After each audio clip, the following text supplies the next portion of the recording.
hecho vi que algunos se fueron incorporando. Quiero dar las gracias por estar este lunes. Es tarde, así que veo un par de caras medio cansadas. Les quiero hacer una especie de contexto de la clase de hoy día. Hemos hablado un poco de la teoría del libre mercado, del liberalismo incluido con esto, hacer el lazo entre eso. Y la clase de hoy día es un poco aterrizar esta teoría a la práctica.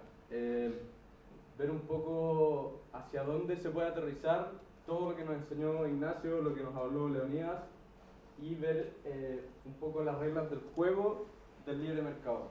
Porque un libre mercado que funcione, efectivamente igual tiene que tener unas reglas para que la cosa funcione bien.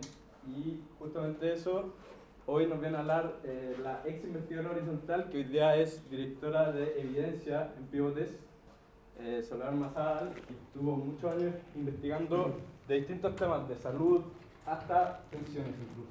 Y cuando estuvo en pensiones, incluso formó parte de la comisión de pensiones apoyando al senador Cruz Coque. Así que es un gran testimonio para que aprovechen esta clase. Muchas gracias, Sole, por estar acá. Gracias y muy buenas tardes. Vamos a hablar efectivamente sobre las instituciones en el contexto de libertad, y finalmente vamos a cerrar hablando un poco del desafío de la inteligencia artificial para las instituciones. Acá, vamos a partir por definir, ¿no es cierto? Este señor muy importante se llama Douglass North. Él él ganó el Premio Nobel de Economía en 1993. Escribió un gran libro, si es que lo pueden leer sería ideal, que lo escribió en 1990, se llama Institutions, Institutional Change and Economic Performance. Él fue de los primeros y más importantes autores que hablaron del tema de la institución y su importancia en el desarrollo. Él definió las instituciones como las reglas del juego de una sociedad, o, más formalmente, las restricciones diseñadas por los seres humanos que dan forma a la interacción humana en términos sociales, a la interacción humana en términos económicos y también a la interacción humana en términos políticos. Él también nos habló, en el fondo, de la existencia de instituciones formales e instituciones informales. Instituciones formales, ¿no es cierto?, podría ser la Constitución, las leyes, los reglamentos. Instituciones informales son las costumbres, normas no escritas, tradiciones también, aspectos más culturales que, si bien no están escritos, forman parte de esta estructura que da forma a nuestra interacción como seres humanos. Acá, no sé si saben qué foto es esa. Es Corea, ¿no es cierto? Es Corea del Sur, y esa es Corea del Norte, ¿no es cierto? Entonces, lo relevante acá es que tenemos un país que hasta 1950, que empezó la guerra de Corea, en 1945 con seguridad, era un solo país, un país que compartía su historia, su idioma, su cultura, su geografía en el fondo. Y tenemos que ya 50 años después, en los 90, Corea del Sur era uno de los países en vías de desarrollo más pujantes del mundo. Corea del Norte uno de los más pobres del mundo. El día de hoy esto se ha acrecentado todavía más. Corea ya es una economía totalmente desarrollada, líder en montones de industria, Corea del Sur, y Corea del Norte, bueno, ahí podemos ver el efecto, ¿no es cierto?, de estas diferencias, un país donde ni siquiera hay electricidad en la noche, ¿no es cierto? Entonces tenemos que es la misma geografía, es la misma cultura con destinos opuestos. ¿Y qué es lo que cambió acá? ¿Cuál es la diferencia? Son las instituciones. las instituciones que gobiernan la forma de interacción de los seres humanos. Y esto, bueno, ¿cuántos de acá han leído a Acemoglu y Robinson? Ya. Ellos llevan un poco más allá, ¿no es cierto?, toda esta discusión y esta teoría de la institución y su importancia en el desarrollo económico. Ellos se ganaron el premio Nobel hace un par de años. Y ellos plantean, ¿no es cierto?, que las instituciones, similar a lo que dice North, no son simplemente leyes ni organismos del Estado, son las reglas del juego, tanto formales como informales, que estructuran los incentivos de las personas, empresas y gobiernos. El gran aporte que hacen ellos al desarrollo de la teoría económica en función en línea con las instituciones, en el fondo explicar por qué existen malas instituciones, por qué existen buenas instituciones y qué es lo que perpetúa esa realidad. Entonces, una primera distinción que es clave en todo el trabajo desarrollado por Acemoglu y Robinson es que existen instituciones que son del tipo extractivas. Las instituciones extractivas son aquellas, en el fondo, que no reparten, no son provechosas para la mayoría de la población, sino que están bastante concentradas, se concentran el poder en élites, ¿no es cierto? Tienen derechos de propiedad que no se protegen para todos, sino que en el fondo hay gente que tiene los derechos de propiedad bien protegidos, pero hay una gran mayoría que no. Se tiende a bloquear la competencia. ¿Por qué? Porque esas mismas élites en el fondo controlan buena parte de los recursos y la competencia amenaza su posición dentro de la sociedad. Entonces, se bloquea la competencia y de esta manera la innovación y se va perpetuando, ¿no es cierto?, la desigualdad estructural. Entonces, eso es lo que Acemoglu y Robinson califican como instituciones extractivas. Un buen ejemplo, por ejemplo, de esto es cómo se distribuyó, por ejemplo, la educación en América Latina. En América Latina habían, esto hace muchos años, había escaso acceso a la educación primaria y, curiosamente, universidades gratuitas. Eso es una forma que, si bien no es coercitiva, pero sí lleva en el fondo, a formas de exclusión. ¿Por qué? Porque en el fondo no tengo acceso a la educación básica para todas las personas. Hay una élite que tiene acceso a una buena educación y posteriormente llegamos a la universidad, solo algunos, como más afortunados, y esa universidad es gratuita. Entonces, esto es un ejemplo de exclusión y de captura de la regulación al mismo tiempo. Y ahí vemos cómo se van perpetuando, ¿no es cierto?, estructuras injustas que no dan espacio a que todos los ciudadanos se desarrollen libremente, ¿no es cierto?, como lo han visto antes en el curso. Por el contrario, existen las instituciones inclusivas. Las instituciones inclusivas distribuyen oportunidades.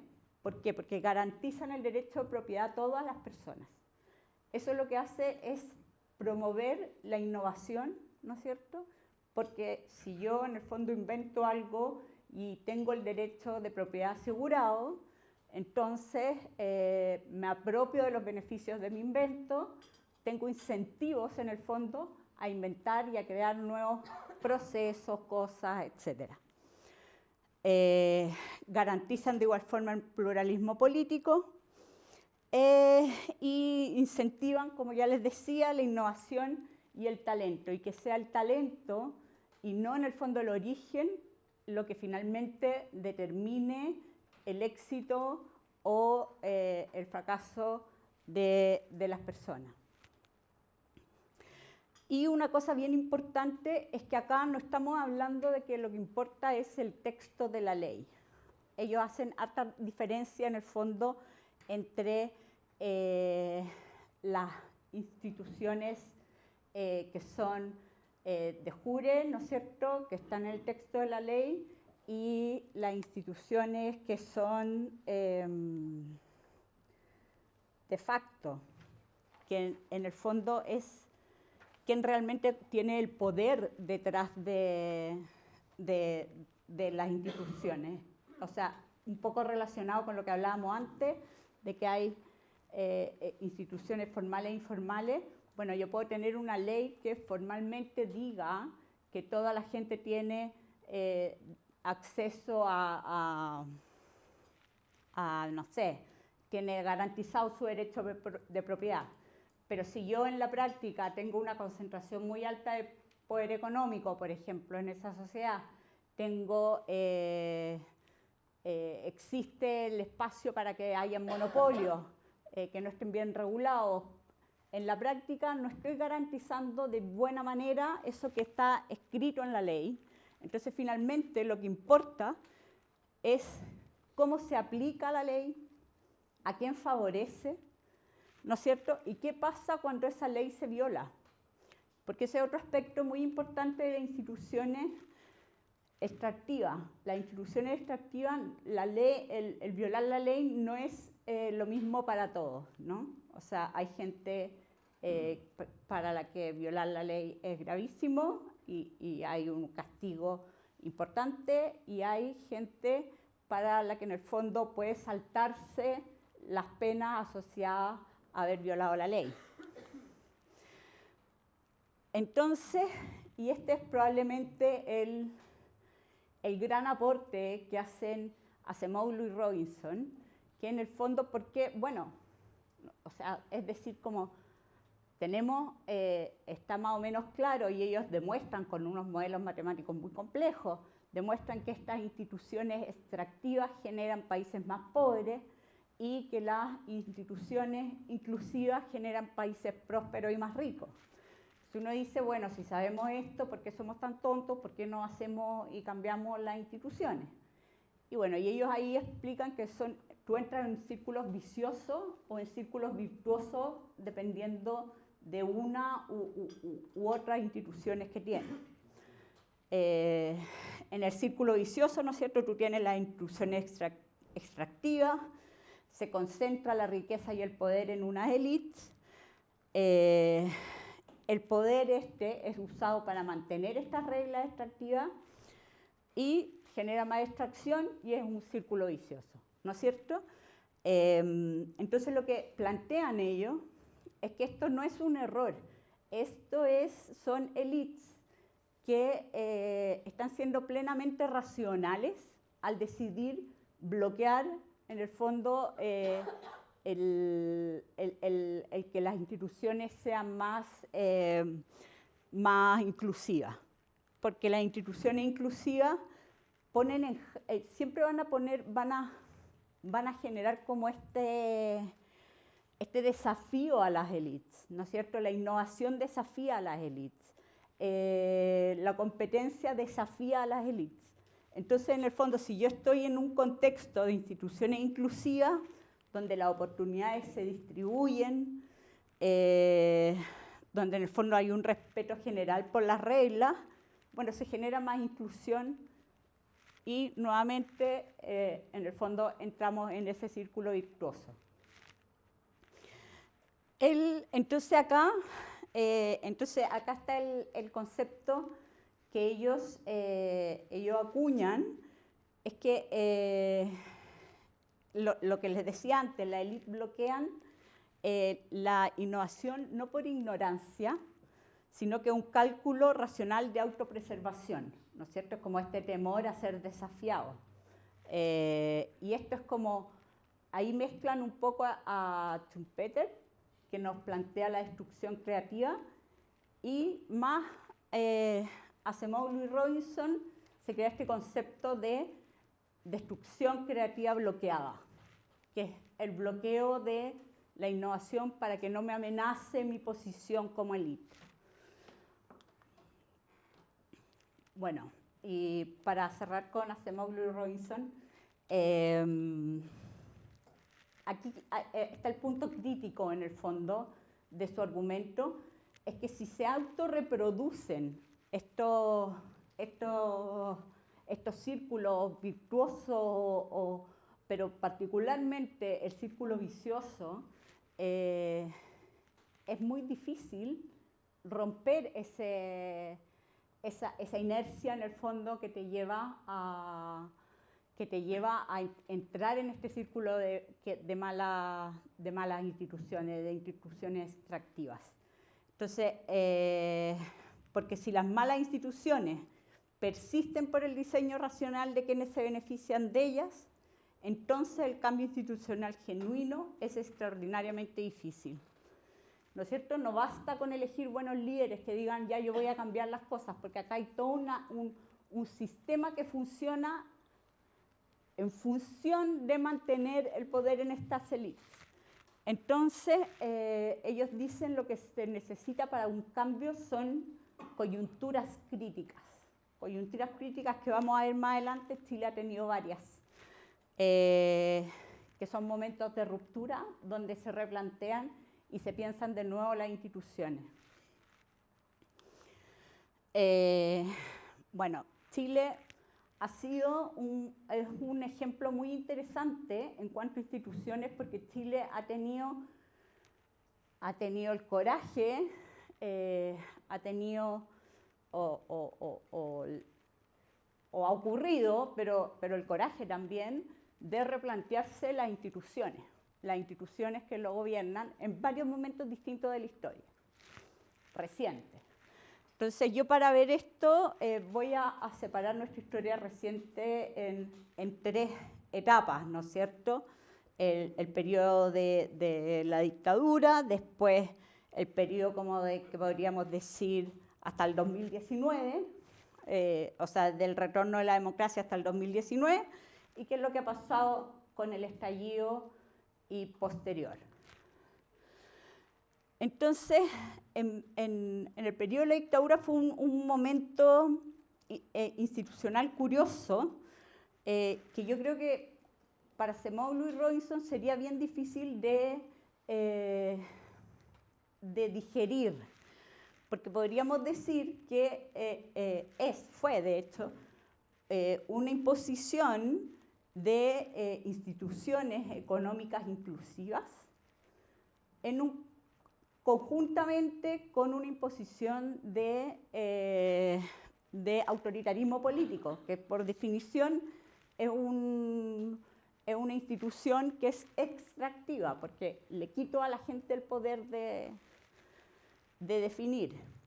En términos liberales es bastante contradictorio, ¿no es cierto? Estamos imponiendo instituciones económicas liberales e inclusivas, pero las estamos amarrando bajo una concepción autoritaria política.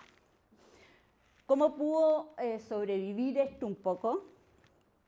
Es porque se usó la tecnocracia, ¿no es cierto?, como un sustituto más que del pluralismo, como escribí ahí, la tecnocracia se usó como un sustituto del sustento político que se le puede dar a la conformación de una nueva institucionalidad. Lo natural, ¿no es cierto?, sería que haya un sustento político a el surgimiento de nuevas instituciones. Dado que eso no existía, se sustituyó esto por la tecnocracia.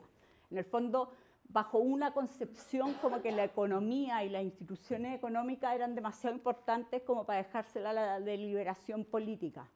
Una tentación bien autoritaria, pero en el fondo que logró crear las instituciones que permitieron posteriormente a Chile crecer mucho. Y bueno, y el segundo hecho que permitió sostener esta aparente contradicción fue la Constitución del 80, que en el fondo buscaba que las instituciones económicas que se habían creado sobrevivieran a la democratización del país. Y lo logran, ¿no? Entonces después tenemos el periodo del retorno de la democracia. Ahí hay que destacar a nuestro país, la transición funcionó sin un colapso ni político ni económico. La reducción de la pobreza fue espectacular, crecimiento económico alto, se empieza a consolidar la democracia. Uno podría decir, empezaron a haber instituciones democráticas más inclusivas progresivamente en el país. Pero esto yo le puse un éxito con asterisco. ¿Cuál es el asterisco? Porque persistieron instituciones que en el fondo son por definición extractivas. ¿Cuál es la desigualdad? Si bien en términos de cualquier indicador que uno recoja social o económico, si uno recoge un indicador, durante este periodo todos mejoraron. Todos mejoraron, el índice Gini incluido, es decir, el país fue menos desigual. Pero no dejó de haber una fuerte concentración del poder económico en una élite pequeña. Entonces, uno en términos de Acemoglu y Robinson, acá lo que teníamos era una democratización de las instituciones políticas y había un fuerte avance en las instituciones de jure, pero en el fondo las de facto todavía habían aspectos donde el país no había avanzado. El poder de facto, ¿no es cierto?, no se redistribuye al ritmo del poder de jure. Y eso es muy importante, y esto funcionó con mucho éxito hasta que dejó de funcionar, básicamente. Y en el fondo, ¿qué es lo que pasó? El 2019 tuvimos un estallido social y desde el punto de vista, más allá de nuestras opiniones respecto del estallido, acá estamos haciendo un poco un análisis de qué es lo que significa desde el punto de vista de las instituciones y el análisis económico de las instituciones. El estallido es una fuente de información súper importante para analizar el proceso de formación de las instituciones en nuestro país.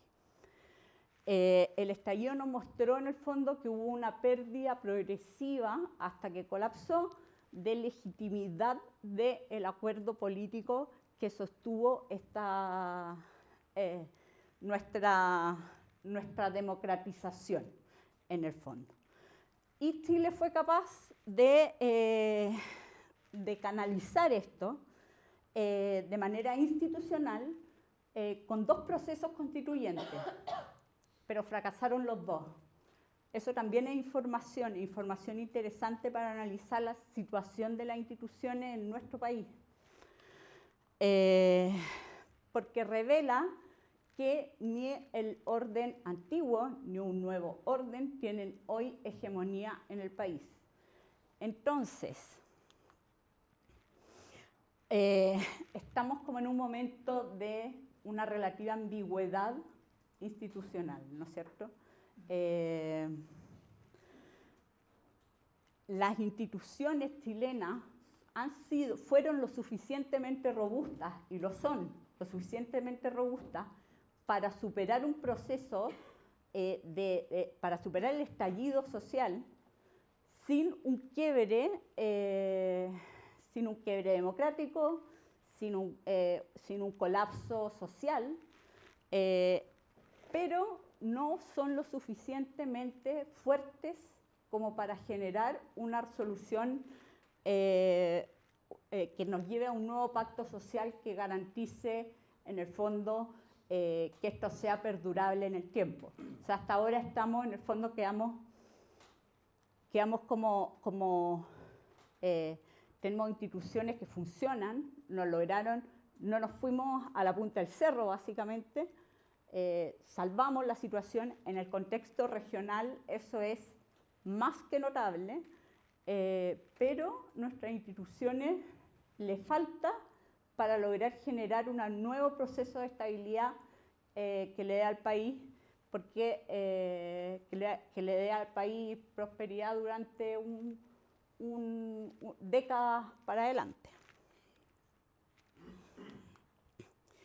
Y acá les traigo como el desafío un poco que se está presentando ahora con las instituciones.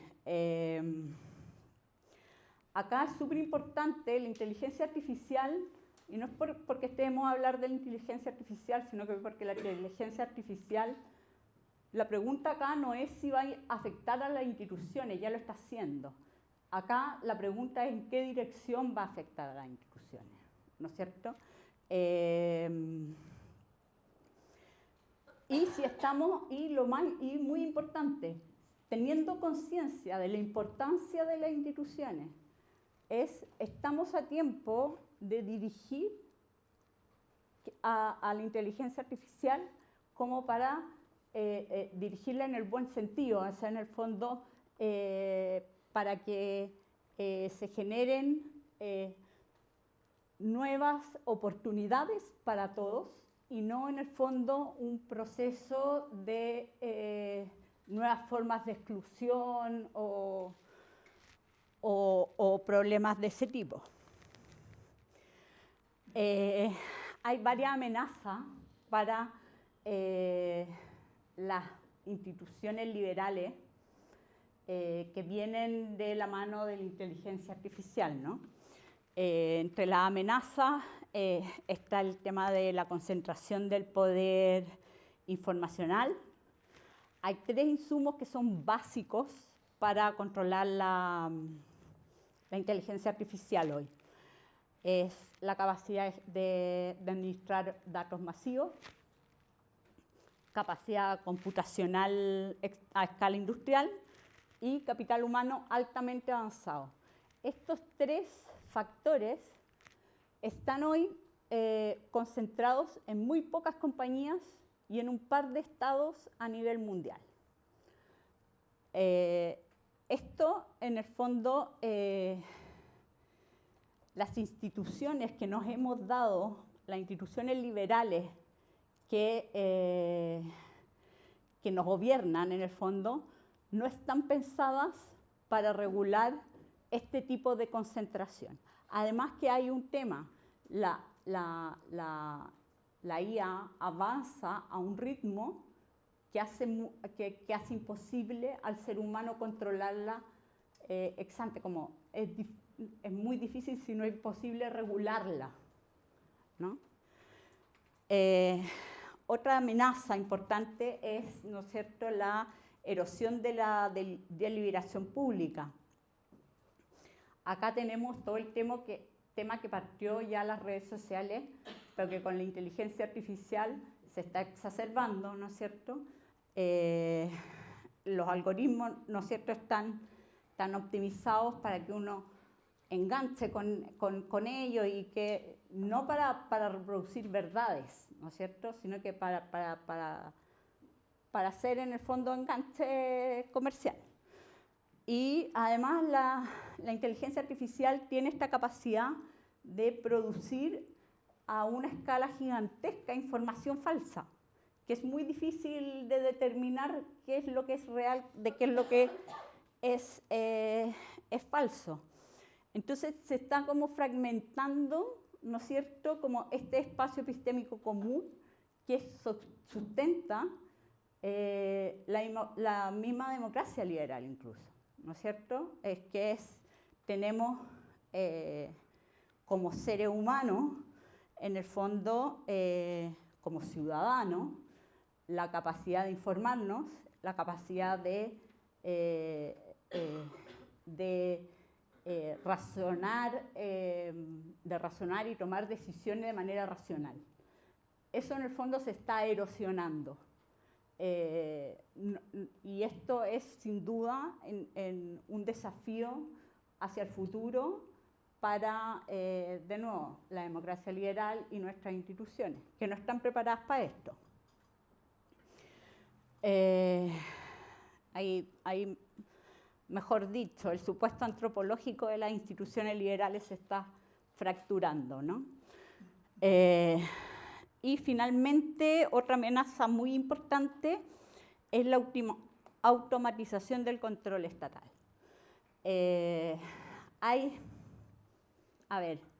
Controlar a las personas por parte del Estado nunca va a ser más fácil de lo que está haciendo ahora, ¿no es cierto?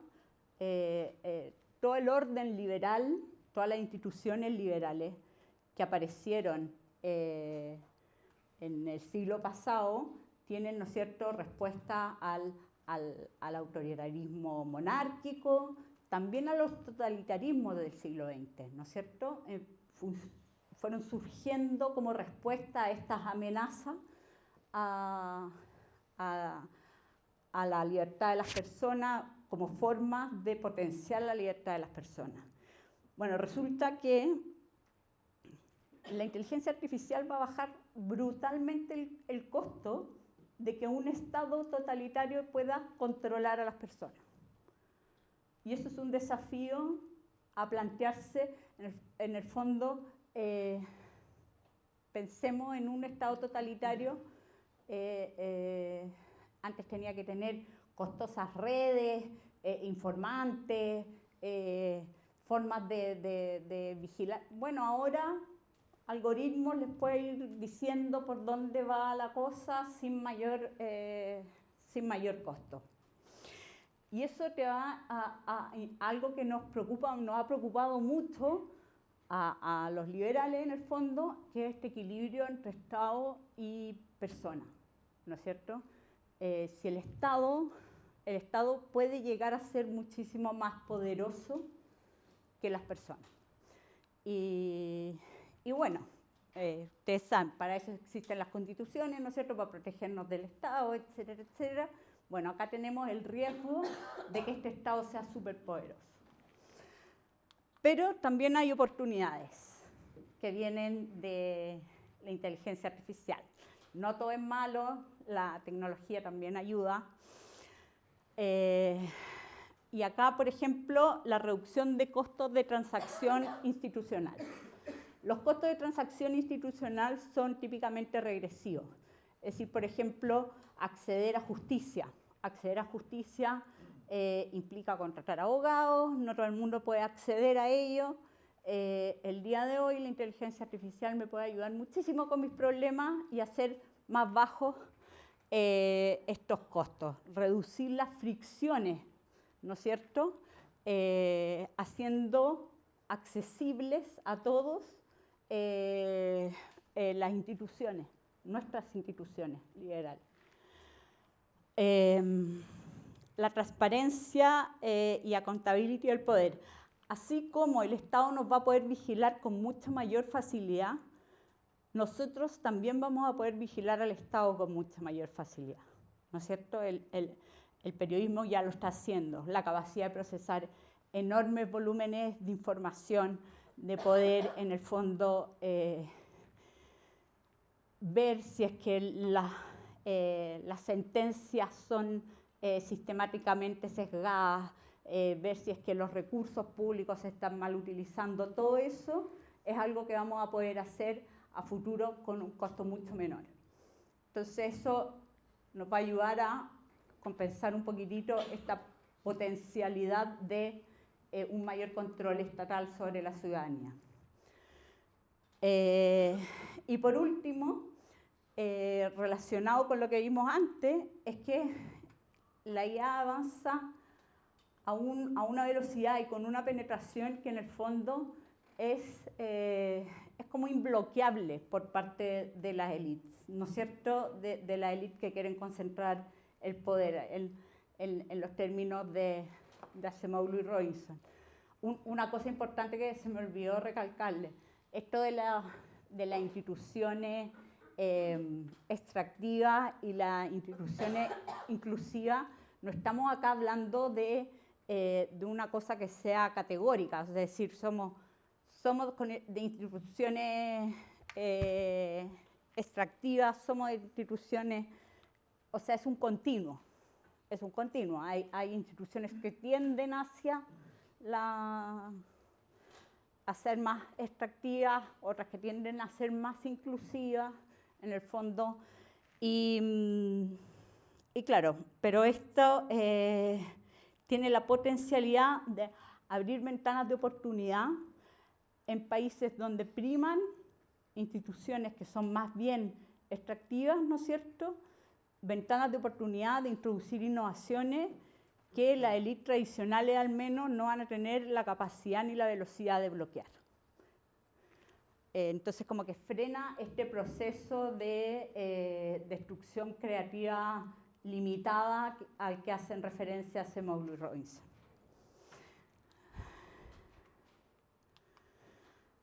Bueno, y en síntesis, pasamos, ¿no es cierto?, por la teoría al principio. Lo más importante ahí es quedarse con la idea de que las instituciones son la variable independiente del desarrollo. ¿En qué sentido es eso? En el fondo, son la variable que hace que un país vaya hacia el desarrollo o al subdesarrollo. Más que otras características de los países. Es como la variable importante. Y bueno, y en la teoría también clave el tema de instituciones que son extractivas, instituciones que son inclusivas, cómo éstas se van reproduciendo a sí mismas, ¿no es cierto? Y por qué no es fácil, cambiar un esquema institucional que no está funcionando.